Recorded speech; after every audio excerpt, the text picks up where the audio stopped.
Assalamualaikum warahmatullahi wabarakatuh.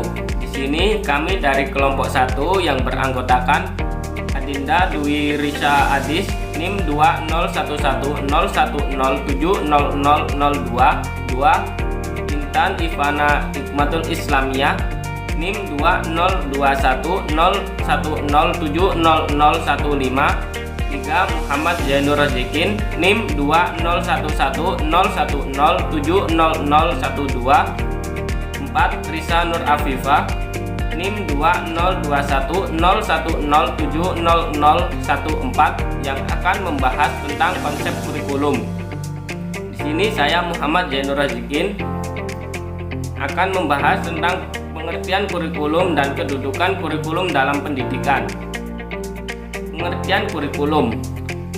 Kurikulum berasal dari bahasa Yunani yaitu kurir yang artinya pelari dan kurer yang artinya lintasan lari. Istilah dalam sebuah perlombaan yang telah dibentuk seperti rute yang harus dilalui para peserta perlombaan. Secara tradisional, kurikulum dapat diartikan sebagai beberapa mata pelajaran yang diajarkan di sekolah. Secara modern, kurikulum memiliki pengertian yang tidak hanya sebatas mata pelajaran, tetapi menyangkut pengalaman luar sekolah sebagai kecepatan pendidikan. Sedangkan menurut Undang-Undang Nomor 20 Tahun 2003 tentang Sistem Pendidikan Nasional, kurikulum adalah seperangkat rencana dan pengaturan mengenai tujuan, isi, dan bahan pelajaran serta cara yang digunakan sebagai pedoman penyelenggaraan kegiatan pembelajaran untuk mencapai tujuan tertentu. Kemudian kedudukan kurikulum dalam pendidikan. Kurikulum mempunyai kedudukan sentral dalam seluruh proses pendidikan dan juga sebagai kunci yang harus dilakukan dalam interaksi pembelajaran. Pendidikan dapat berjalan baik jika kurikulum dapat diimplementasikan dan dipahami dengan baik pula. Kurikulum memegang peran dalam menentukan arah pendidikan yang memiliki pengaruh yang sangat besar terhadap masyarakat, seperti dapat memberikan harapan untuk menciptakan generasi-generasi unggul ke depannya. Materi selanjutnya akan disampaikan oleh rekan kami. Padanya kami persilahkan. Baik, saya di sini akan melanjutkan penjelasan dari Mas Zain. Saya Risa Nur Afifah, NIM 20210110700014, akan menjelaskan tentang kurikulum dan teori-teori pendidikan.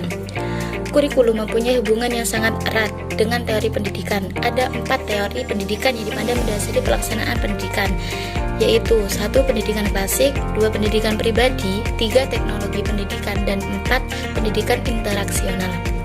Pendidikan klasik memandang bahwa pendidikan berfungsi sebagai upaya memelihara, mengawetkan, dan meneruskan warisan budaya pada generasi berikutnya.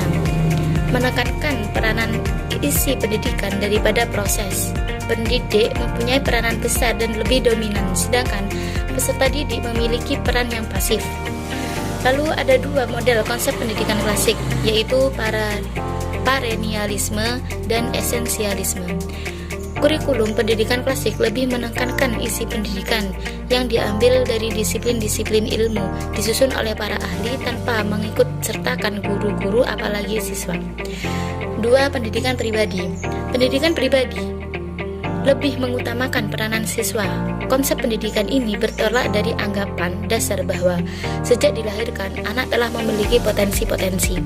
Teori ini memiliki 2 aliran, yaitu pendidikan progresif Francis Parker dan John Dewey, dan pendidikan romantik J.J. Rousseau. Kurikulum pendidikan pribadi lebih menekankan pada proses pengembangan kemampuan siswa. Materi ajar dipilih sesuai dengan minat dan kebutuhan siswa. 3. Teknologi pendidikan. Teknologi pendidikan mengutamakan pembentukan dan penguasaan kompetensi atau kemampuan-kemampuan praktis, bukan pengawetan dan pemeliharaan budaya lama. Isi disusun dalam bentuk desain program atau desain pengajaran dan disampaikan dengan menggunakan bantuan media elektronika, dan para peserta didik belajar secara individual. Kurikulum pendidikan teknologi menekankan kompetensi atau kemampuan praktis. Pembelajaran dilakukan melalui metode pembelajaran individual, media buku, ataupun media elektronik, sehingga pelajar dapat menguasai keterampilan-keterampilan dasar tertentu. Yang terakhir, pendidikan interaksional. Konsep pendidikan ini bertolak dari pemikiran manusia sebagai makhluk sosial. Dalam pendidik interaksional belajar lebih dari sekedar mempelajari fakta-fakta.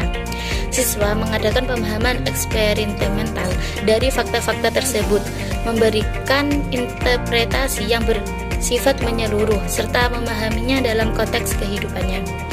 Kurikulum pendidikan interaksional menekankan baik pada isi maupun proses pendidikan. Sekaligus, isi pendidikan terdiri atas problem-problem nyata yang aktual yang dihadapi dalam kehidupan di masyarakat. Proses pendidikannya berbentuk kegiatan-kegiatan belajar kelompok yang mengutamakan kerjasama, baik antar siswa dan guru maupun antara siswa dan guru dengan sumber-sumber belajar yang lain. Sekian penjelasan dari saya, selanjutnya akan dijelaskan oleh teman saya, Intan, tentang pengembangan kurikulum. Saya Intan Ivana Hikmatul Islamiyah, NIM 202101070015. Di sini saya akan menjelaskan materi tentang pengembangan kurikulum. Pengembangan kurikulum. Pengembangan berasal dari kata dasar kembang yang mendapatkan imbuhan pe dan an, yang berarti proses, cara, dan perbuatan mengembangkan sesuatu. Sedangkan kurikulum adalah program pendidikan yang berisikan rancangan pembelajaran yang akan diterima oleh peserta didik. Pengembangan kurikulum adalah proses atau cara yang dilakukan untuk mengembangkan dan menyempurnakan kurikulum sebelumnya yang berisikan seluruh program pendidikan melalui tahapan-tahapan atas dasar evaluasi yang dilakukan selama kegiatan pelaksanaan kurikulum, dengan tujuan agar terjadi perbaikan kurikulum yang telah ada. Proses pengembangan kurikulum dimulai dari perencanaan, pelaksanaan, monitoring, dan evaluasi. Yang pertama, perencanaan kurikulum dimulai dengan merumuskan ide. Selanjutnya, ide tersebut dikembangkan menjadi rancangan program dalam bentuk dokumen seperti silabus. Kemudian, rancangan program dikembangkan dalam bentuk rencana pembelajaran yang akan dilaksanakan. Jadi, rancangan program yang telah dirancang barusan akan dikembangkan lagi dalam bentuk rencana pembelajaran yang akan dilaksanakan. Yang keempat, rencana pembelajaran tersebut diterapkan kemudian dievaluasi untuk mengetahui tingkat efektivitasnya. Yang terakhir, hasil evaluasi ini digunakan untuk menyempurnakan kurikulum berikutnya. Sekian yang bisa saya sampaikan. Selanjutnya akan disampaikan oleh teman saya. Saya Adinda Dwi Raisya Diskusuma, NIM 20111010700002. Di sini saya akan menjelaskan tentang kekuatan-kekuatan yang mempengaruhi pengembangan kurikulum. Pengembangan kurikulum dipengaruhi oleh beberapa faktor, antara lain, yang pertama adalah perguruan tinggi. Perguruan tinggi setidaknya memberikan dua pengaruh terhadap kurikulum sekolah. Yang pertama, dari segi pengembangan ilmu pengetahuan dan teknologi yang dikembangkan di perguruan tinggi umum. Jenis pengetahuan yang dikembangkan di perguruan tinggi akan mempengaruhi isi pelajaran yang akan dikembangkan dalam kurikulum. Sedangkan perkembangan teknologi selain menjadi isi kurikulum juga mendukung pengembangan alat bantu dan media pendidikan. Yang kedua, dari segi pengembangan ilmu pendidikan dan keguruan. Penguasaan keilmuan, baik ilmu pendidikan maupun ilmu bidang studi, serta kemampuan mengajar dari guru-guru akan sangat mempengaruhi pengembangan dan implementasi kurikulum di sekolah. Sehingga, lembaga pendidikan dan tenaga kependidikan atau LPTK harus menyiapkan guru dan tenaga pendidik yang memiliki kemampuan dalam ilmu pengetahuan serta kemampuan dalam mengajar. Kekuatan yang kedua adalah masyarakat. Isi kurikulum hendaknya mencerminkan kondisi masyarakat penggunanya, serta upaya memenuhi kebutuhan dan tuntutan mereka. Sekolah berkewajiban menyerap dan melayani aspirasi-aspirasi yang ada di masyarakat.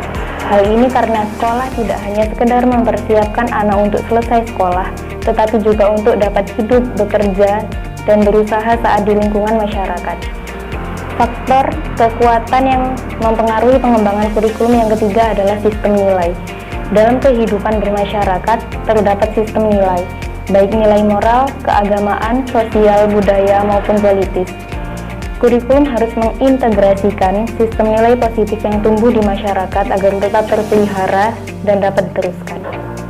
Sekian penjelasan dari kelompok kami. Terima kasih. Wassalamualaikum warahmatullahi wabarakatuh.